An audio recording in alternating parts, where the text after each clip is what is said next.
Hello students, welcome back to your biology session.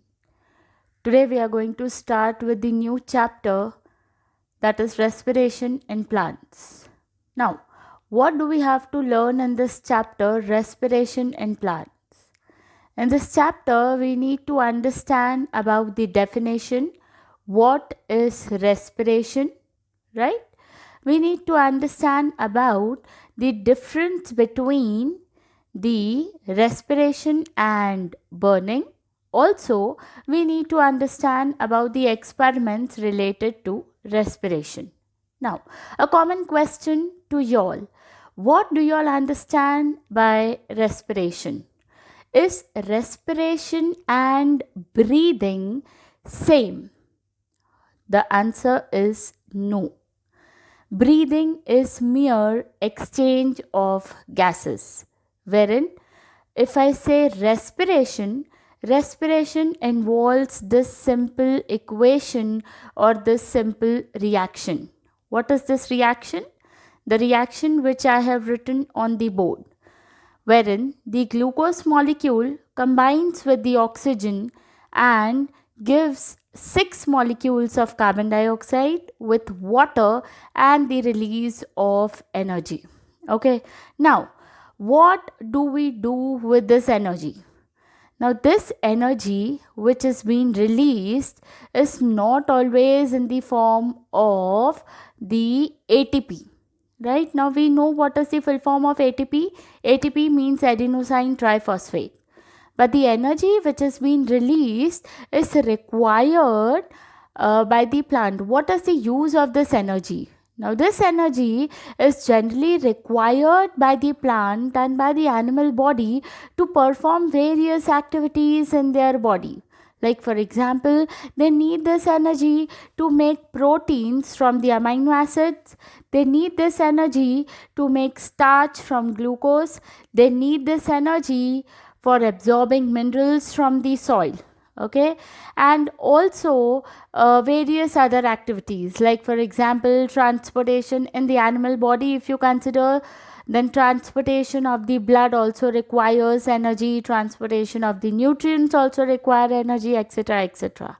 Okay, so definitely we need to make energy in our body, and if we respire we are going to make lot of energy in our body. And therefore, my dear students, respiration is an important process not only in the plant, not only in the animal body but also in the plant body. I hope you all are aware of the fact that plants also respire by taking in oxygen and not by taking in carbon dioxide.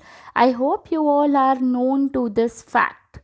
Now, generally, plants perform two important processes. The processes are called as photosynthesis and respiration. Now, in the process of photosynthesis, plants take in carbon dioxide and give out oxygen.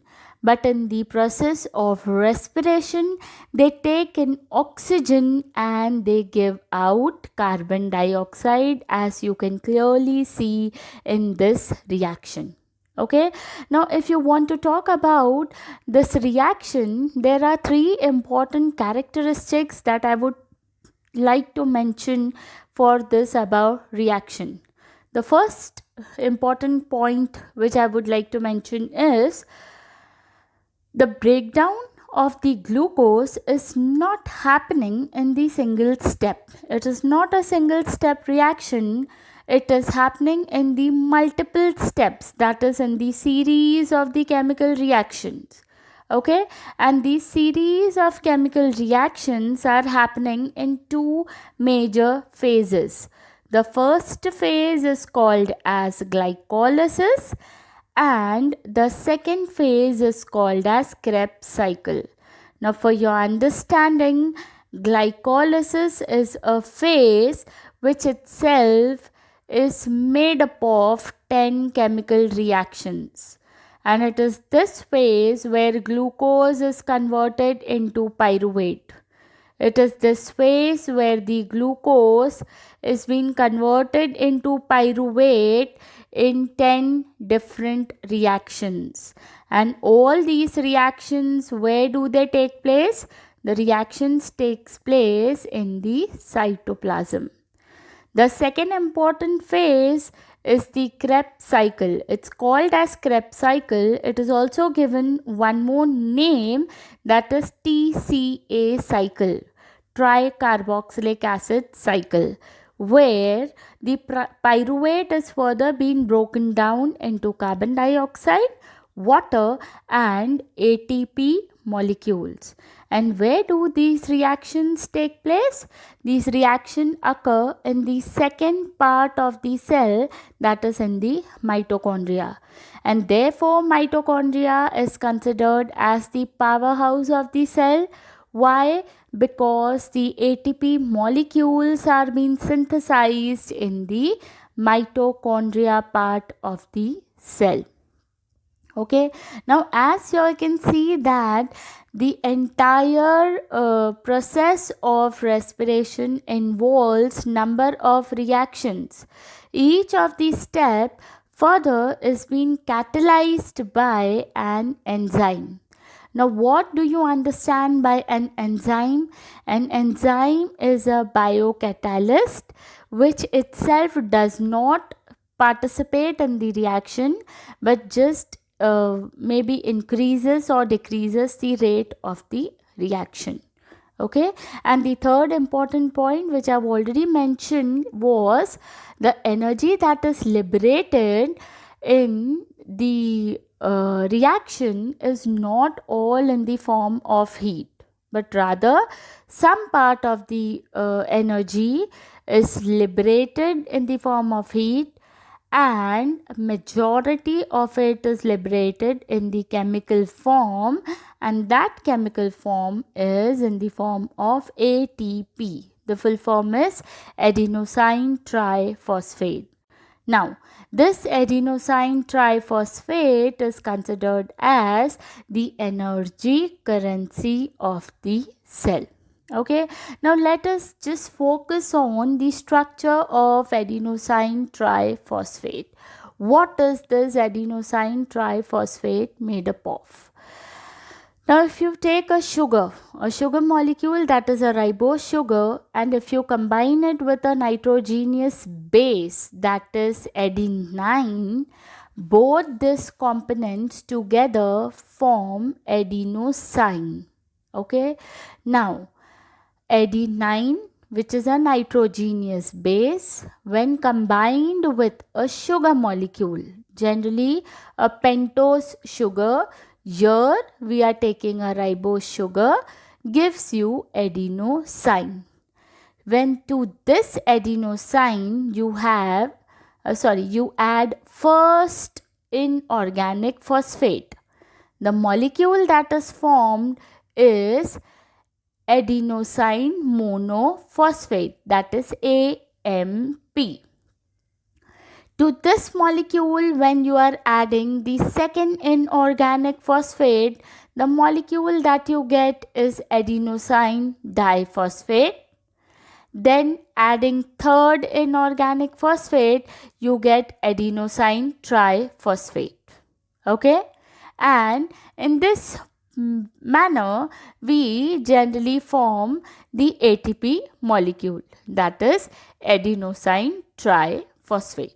Okay, now whenever the body is in demand or is in need of ATP, whenever the body needs ATP, the ATP molecule is being broken down into ADP and PI. In simple words, what I am trying to make you all understand is the entire energy is being stored between the last inorganic phosphate and the ADP molecule. Okay, this bonding. Okay, the entire energy is stored between this bonding, right? ADP and inorganic phosphate, and this bond which I have shown by red color is called as phosphodiester bond.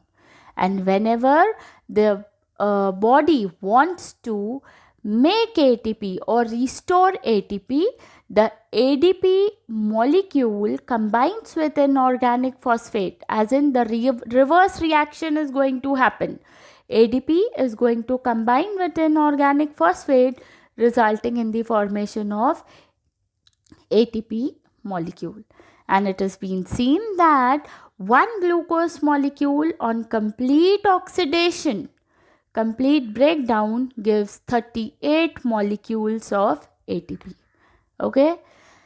So now if you want to define the process of respiration, what is respiration? It is a catabolic process. Catabolic process as in the process of releasing energy from the simple glucose for carrying out the various life processes. Okay. Now totally the metabolic activities are divided into two different types: the anabolic activity and the catabolic activity. Anabolic are those which are generally called as constructive reactions, where the energy is consumed by the body. Okay, you need energy to carry out the constructive or biosynthetic reactions. But catabolic reactions are those. Catabolic means breaking down reactions, where the body has to give out energy in the form of ATP. Okay, I hope both the types of reactions, the anabolic and catabolic reactions, are pretty clear with you all, right? Now, let us understand the difference between respiration and burning, which is the second part of this chapter. Now, why do we need to learn about the difference between the respiration and burning? That is because both are similar process. However, they do show similarity, some similarity, that is, both of them are catabolic process, both of them are going to release some amount of heat energy, but still both of them do show some kind of differences. What are the differences? Let us focus on those differences between the respiration and burning. Very important question from this chapter. Okay. Now, if we see or if we compare respiration with burning, what is the difference? Respiration occurs in the series of steps. However, burning is only a single step reaction. Okay, you just burn something, it's over. Respiration, as you all could see, it happens in multiple steps, around 30 different steps, and then one molecule of glucose is broken down completely into carbon dioxide, water, and 38 molecules of ATP. Okay. Second important difference, respiration takes place inside the cell. Burning is a non-cellular process. कोई ज़रूरी नहीं है कि burning should happen only within the cell. You can just heat or burn any non-living component also. So it's a non-cellular process. Respiration is catalyzed with the help of the enzymes. Burning, no, there is no need of any kind of enzymes. It is only a physical process which needs the supply of heat. Okay. Respiration, it's a biochemical process, yes, wherein there are multiple enzymes which are involved, wherein burning is a physiological it's a physical process. So we can call it as a physiochemical process. Respiration involves the release of the energy, which is either in the form of ATP and in the form of heat, whereas burning is a process which involves the release of the energy in two forms, that is in the form of light energy and in the form of heat energy. In respiration, no light energy is produced at all, and in burning, yes, light energy is also being produced. In respiration, you would see that the reaction occurs at room temperature, and in burning, the reaction occurs at very high temperature. Okay, so these are some important differences between these two processes, that is respiration and burning. I hope the entire slide which explains about the definition of respiration along with the differences of the respiration and burning is clear with you all. Okay, I would continue this chapter with the next slide. Thank you.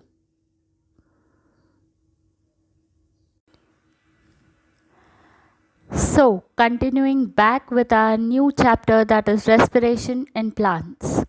What did we learn in the last slide? We studied about the definition of respiration.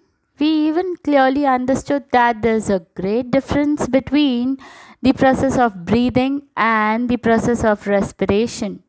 We even understood about the molecule of ATP and that the energy is being stored between the last two phosphate groups. We even understood about the difference between the two important processes, respiration and burning. This was what we had discussed in the last slide of respiration in plants. What do we need to understand in this slide?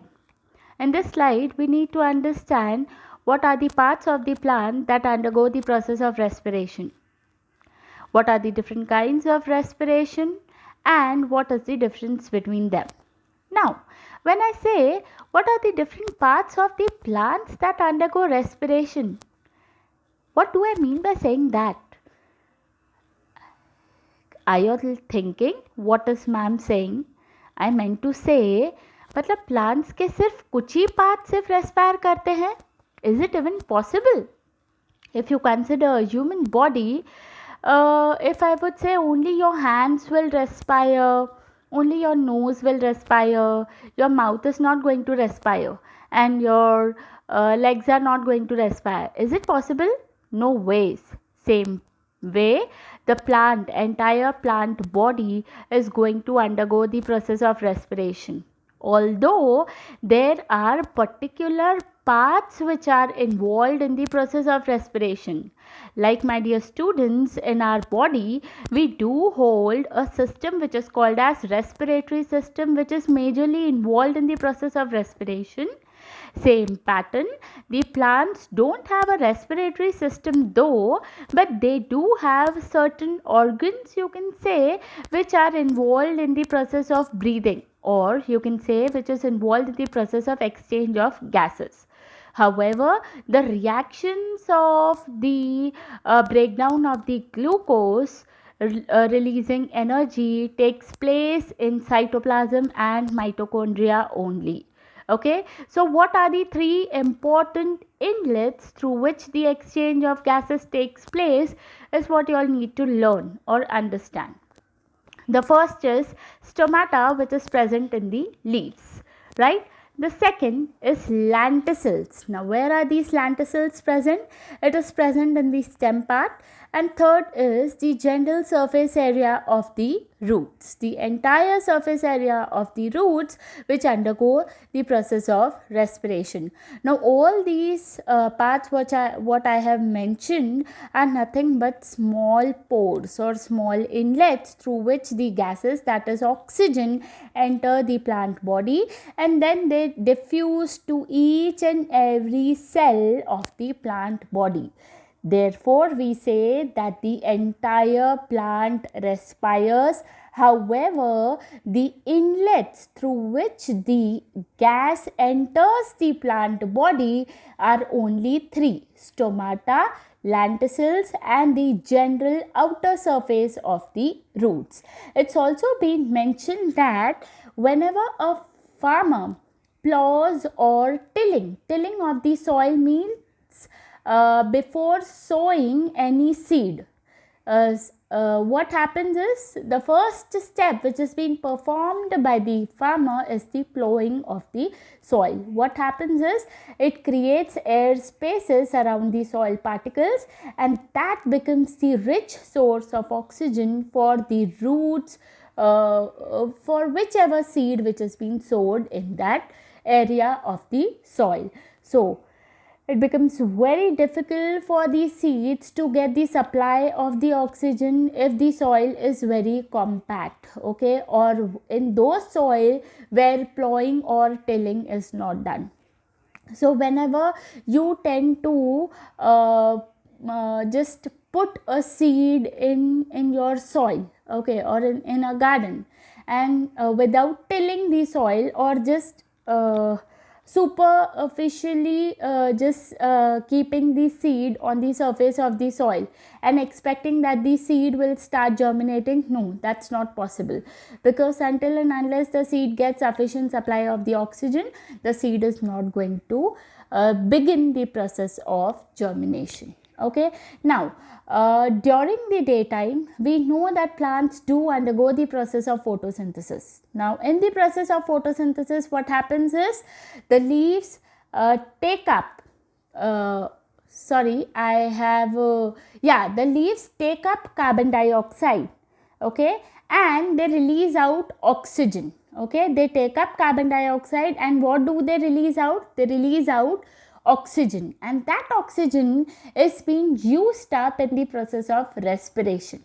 Okay, and during respiration what happens is carbon dioxide is being released, and this carbon dioxide is being further utilized in the process of photosynthesis. Okay, so here in this step you all can clearly see that photosynthesis and respiration, both these processes are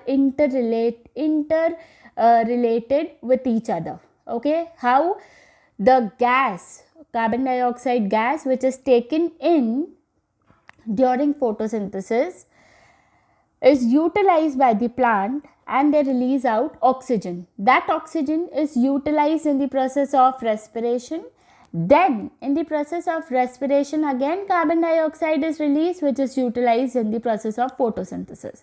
But during the night time what happens is plant performs only the process of respiration. Photosynthesis is not possible. Why?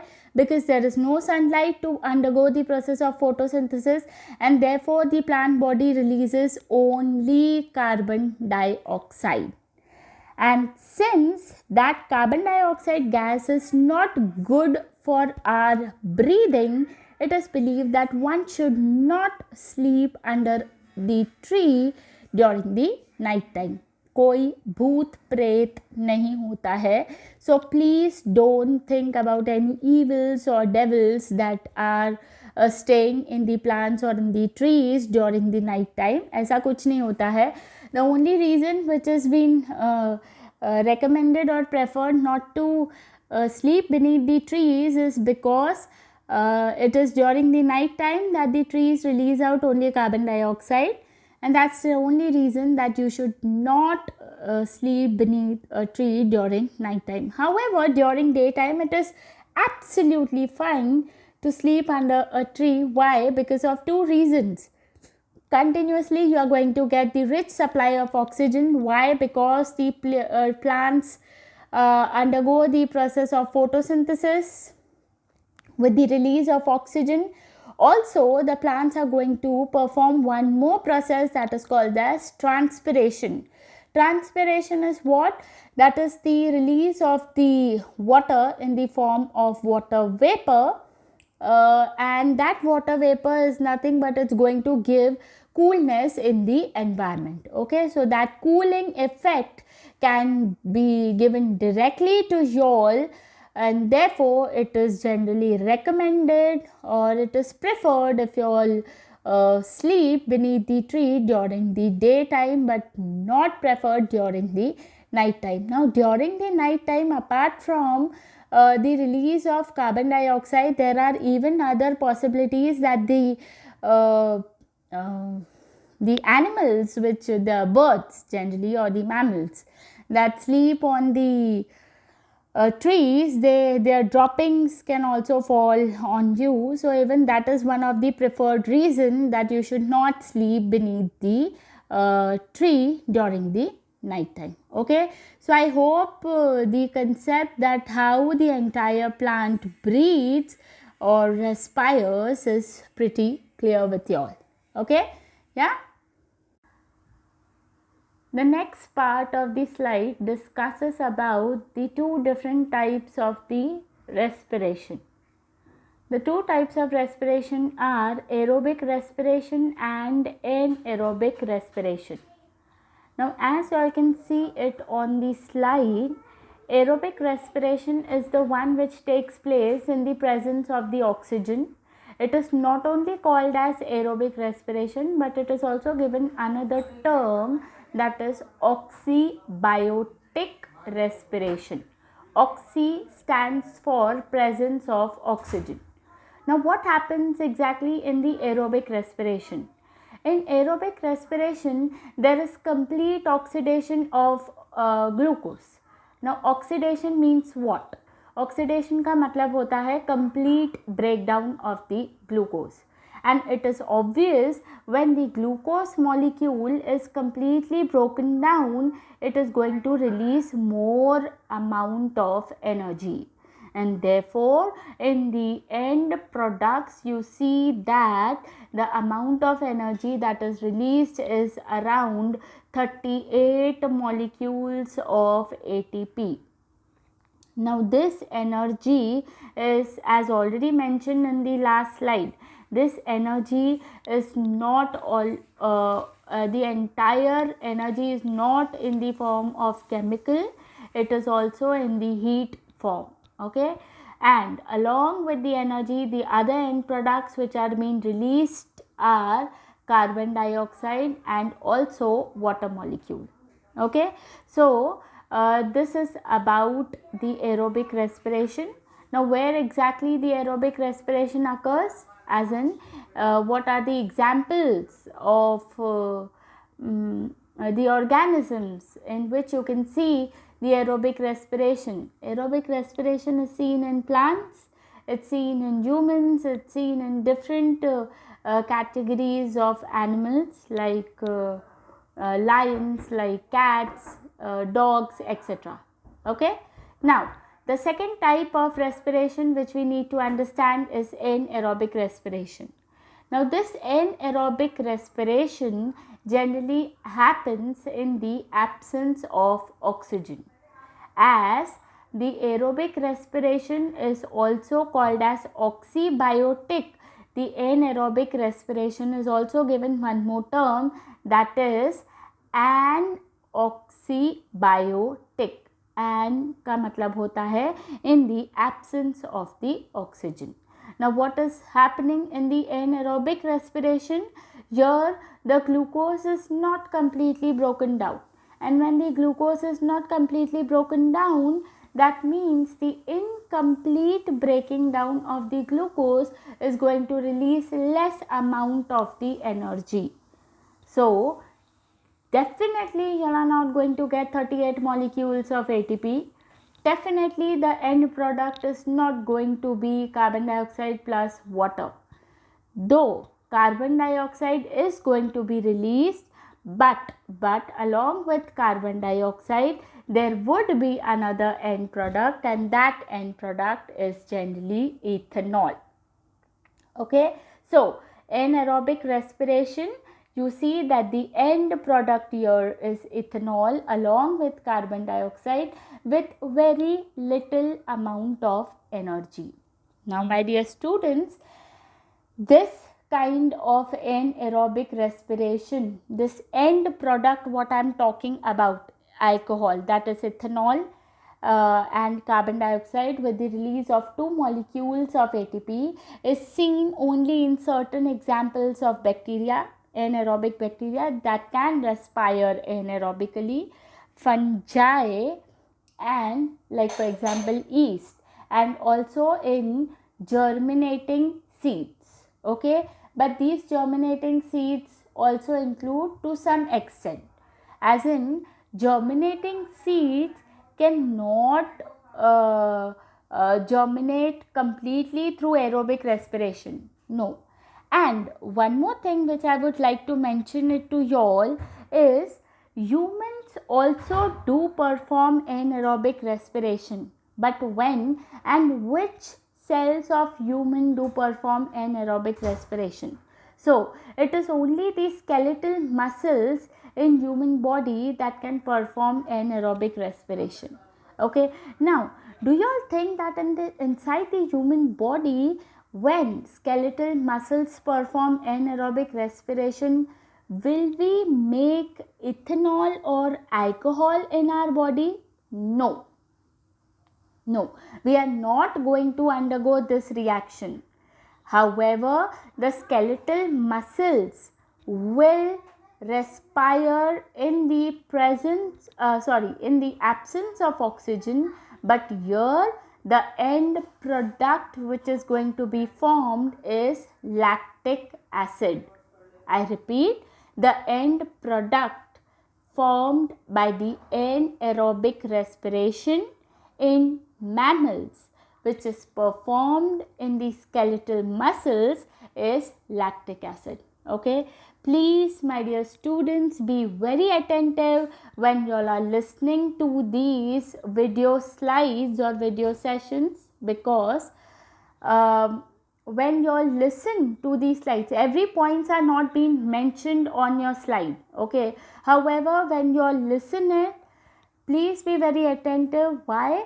Because there are certain points which you all can only keep it in your mind. Okay, the points which are not mentioned, you all can at least make a note of these points and mention it in your books. Okay, so here, as I have mentioned in the examples, I have not mentioned anywhere in the example that even mammals or humans can undergo anaerobic respiration.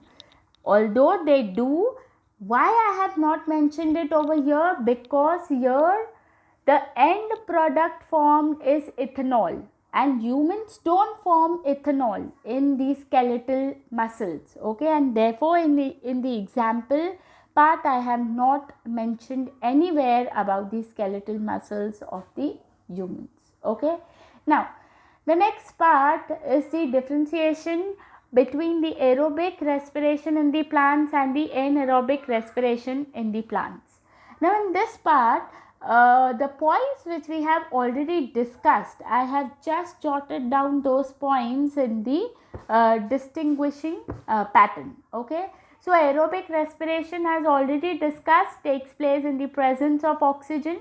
Anaerobic respiration happens in the absence of oxygen. Okay, in aerobic respiration, as said, there's complete oxidation or breakdown of the glucose. Anaerobic oxidation, incomplete breakdown of the glucose. In aerobic, the end products formed are carbon dioxide and water. In anaerobic, the end products formed are ethanol and carbon dioxide.